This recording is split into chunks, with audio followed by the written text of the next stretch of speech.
Allahu Allahu Allahu Allahu Allahu. Assalamualaikum warahmatullahi wabarakatuh. Selamat datang di channel Haukola, channel kisah inspirasi dan edukasi Islam yang dikemas dalam bentuk animasi. Belajar tentang Islam jauh lebih menyenangkan. Selain sebagai penyampai syariah, Rasulullah Shallallahu Alaihi Wasallam juga berperan sebagai guru, hakim, mufti, pemimpin, dan pendidik. Pada masa itu, selain sebagai sarana beribadah, masjid juga difungsikan Nabi sebagai tempat pembelajaran, berfatwa, dan memberi keputusan atas suatu permasalahan.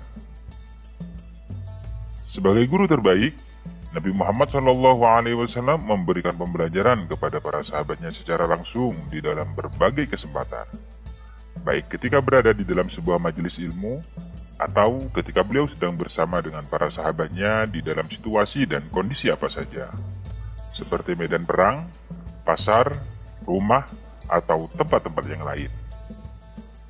Selain itu, Nabi juga memberikan waktu khusus untuk memberikan pembelajaran kepada kaum Hawa saat itu.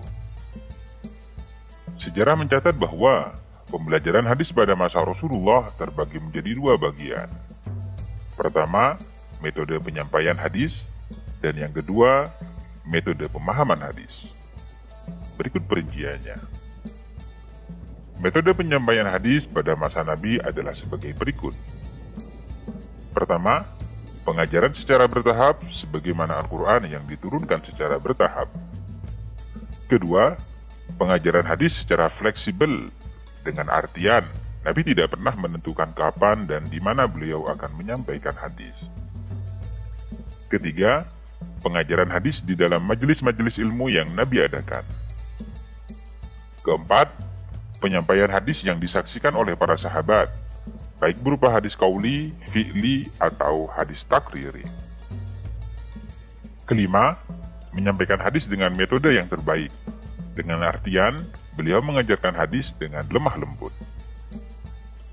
Keenam, penyampaian hadis dengan tema yang bervariasi, dengan tujuan agar supaya para sahabat tidak jenuh apabila hanya berfokus pada suatu tema saja. Ketujuh, penyampaian hadis melalui sistem tanya-jawab, dengan sistematika para sahabat bertanya, Nabi menjawab. Kedelapan, penyampaian hadis sesuai dengan kemampuan pendengar. Dan yang terakhir kesembilan, penyampaian hadis dengan cara mempermudah dan tidak mempersulit.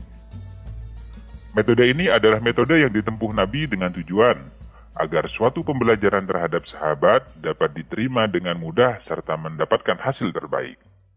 Oleh karena itulah, metode ini juga merupakan metode dakwah Nabi Muhammad SAW. Sedangkan metode pemahaman hadis pada masa Nabi terbilang cukup simpel. Hal ini dikarenakan Nabi selaku sumber pertama dan utama di dalam hadis masih hidup. Pada masa itu, apabila ada sahabat yang tidak memahami pengertian salah satu hadis, mereka langsung bertanya kepada sumbernya yang menjadikan masalah yang terkait dengan pengertian hadis bisa dengan mudah untuk dipecahkan. Oke, itulah sejarah perkembangan hadis pada masa Nabi Muhammad SAW. Apabila suka dengan video ini, klik like. Apabila tidak suka, ya taulah mau ngapain. Dan akhirnya, wassalamualaikum warahmatullahi wabarakatuh.